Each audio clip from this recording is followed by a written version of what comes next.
শাবান মাস চলতেছে, এই শাবান মাসের মধ্য রজনী, যেটাকে হাদিসের ভাষায় বা আরবিতে বলে লাইলাতুল নিসফি মিন শাবান, শাবানের মধ্য রজনী, আর আমাদের বাংলাদেশে এটাকে বলে শবে বরাতের রাত। তো কথা একই। তো এটা নিয়ে আমাদের দেশে কি বলবো যে বাড়াবাড়িও আছে আবার ছাড়াছাড়িও আছে। একদম এটাকে খুবই বেশি প্রমোট করে করতেছে হালুয়ার বিতরণ, আতশবাজি ফোটানো, তারপর ঘর দুয়ার বিভিন্ন আলোকসজ্জা দিয়ে সাজানো, এগুলো করে থাকে। আবার আরেকদম এই দিনটা সেলিব্রেট করা, উদযাপন করা মোটেও জায়েজ নেই, এটা বেদাত, এই ব্যাপারে বক্তব্য দিয়ে থাকে। আসলে এই দুইটার মাঝামাঝি হচ্ছে ইসলামের অবস্থা। তো এটা বুঝতে হলে অল্প 1 মিনিট আমি বলি যে ইসলামে কোন রাত গুরুত্বপূর্ণ, কোন রাতের একটা আলাদা সিগনিফিকেন্স ইসলামে রয়েছে। এই বিষয়টা যদি আমরা বুঝতে পারি তাহলে বুঝবো যে লাইলাতুল নিসফি শাবান বা শবে বরাতের গুরুত্ব আছে। ইসলামের সবচেয়ে গুরুত্বপূর্ণ রাত হচ্ছে লাইলাতুল কদরের রাত। সেটা হচ্ছে রমজানের শেষ দশকের বেজর রাত। যদিও আমরা হঠাৎ করে আমাদের দেশে 27শে রমজানটাকে পালন করা হয় আজকের পরে, কিন্তু এটা নিশ্চিত না যে 27শে রমজান লাইলাতুল কদর হচ্ছে। বরং বিশ্বনবী সাল্লাল্লাহু আলাইহি ওয়াসাল্লাম 21 তারিখ রাত, 23 তারিখ, 25 তারিখ, 27 তারিখ, 29 তারিখ এই 5টা রাতে লাইলাতুল কদরকে তালাশ করেছেন। রমজানের শেষ দশকের বেজর রাতগুলো তোমরা লাইলাতুল কদর তালাশ করো। এটা হতে পারে যে 21 তারিখে হয়ে যাচ্ছে কিন্তু আমরা উদযাপন করছি 27 তারিখ, আবার এমনও হতে পারে যে 25 তারিখে হয়ে যাচ্ছে আমরা উদযাপন করছি 27 তারিখ। এজন্য বুদ্ধিমান বিশ্বাসীদের কাজ হচ্ছে, মুমিনের কাজ হচ্ছে যে শেষ 10 দিনের যে 5টা বেজর রাত, প্রত্যেকটা বেজর রাতে সমান তালে ইবাদত করা। তাহলে লাইলাতুল কদর ছুটে যাওয়ার কোনো সম্ভাবনা আছে? তাহলে এই 5 রাত ইসলামের সবচেয়ে বেশি গুরুত্বপূর্ণ কদরের রাত, শেষ দশকের 5টা রাত। আচ্ছা, এরপরে হচ্ছে জিলহজ মাসের প্রথম 10 রাত গুরুত্বপূর্ণ, এবং এই 10 রাতের কসম আল্লাহ খেয়েছেন, ওয়াল ফাজর ওয়া লায়ালিন আশর, ফজরের কসম আর জিলহজ মাসের প্রথম 10 রাতের কসম। ওই 10 রাতটা শুধু রাত্রি না, দিন সহ গুরুত্বপূর্ণ, অর্থাৎ জিলহজ মাসের প্রথম 10 দিন এবং 10 রাত গুরুত্বপূর্ণ। যেহেতু 10 রাত গুরুত্বপূর্ণ, এই জন্য এখানে কথাটা লেখা আছে। ওটা গুরুত্বপূর্ণ কারণ হচ্ছে ওই 10 দিনে অনেক উম্মাহাতুল ইবাদত, মৌলিক ইবাদতের একটা সমন্বয় করে।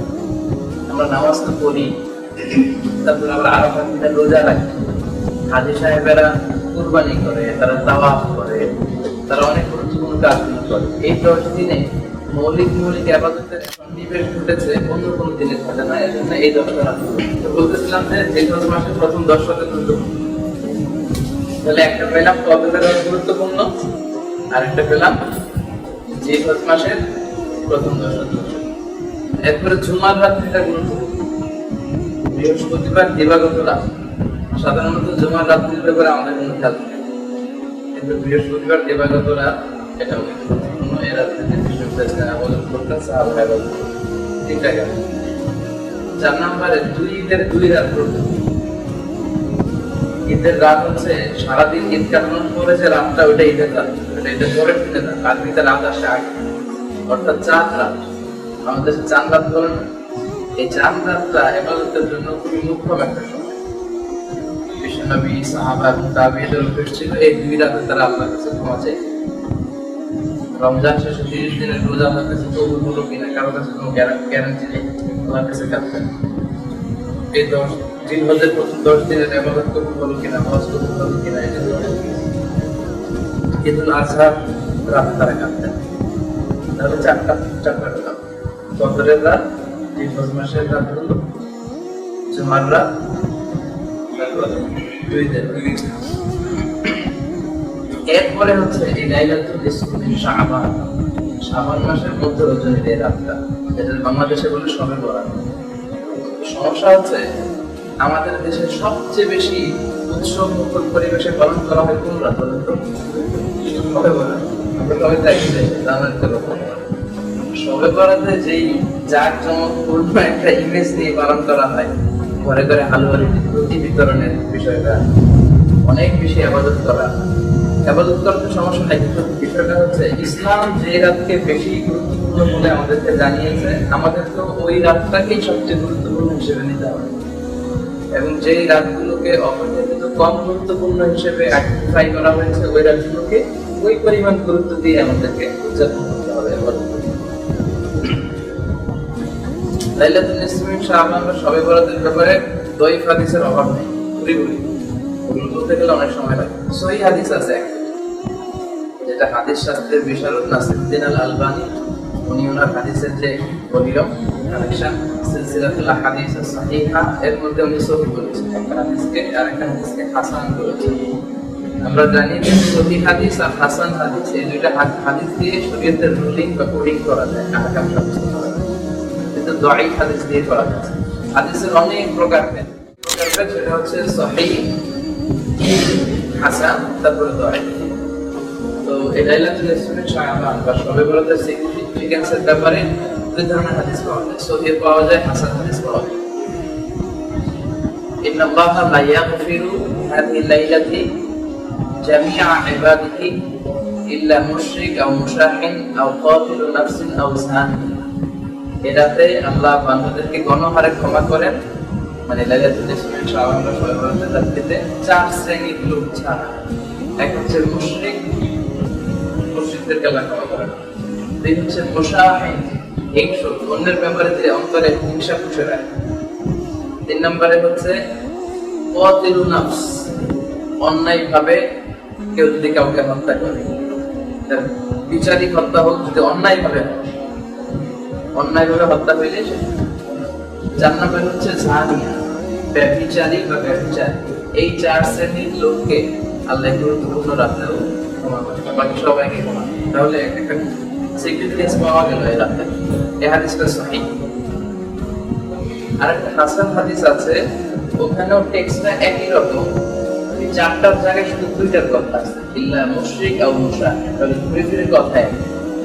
তো এই দুইটা হাদিস থাকার কারণে, একটা সহিহ আর একটা হাসান, এই দুইটা হাদিস পাওয়ার কারণে এই রাতের যে একটা গুরুত্ব আছে ইসলামে, এটা প্রমাণিত হবে। তাছাড়া আরেক দিক থেকেও এই রাতের একটা গুরুত্ব উঠে ওঠে, সেটা হচ্ছে এমনি ইন জেনারেল প্রতি মাসের 3 দিন রোজা রাখা সুন্নাত। এগুলোকে বলে আইয়ামুল বীদ, অর্থাৎ 13, 14, 15। তো লাইলাতুল নিসফ মিন শাবান, শাবানের কত বরাত আপনারা জানেন? শাবান মাসের কত তারিখে শবে বরাত হয়?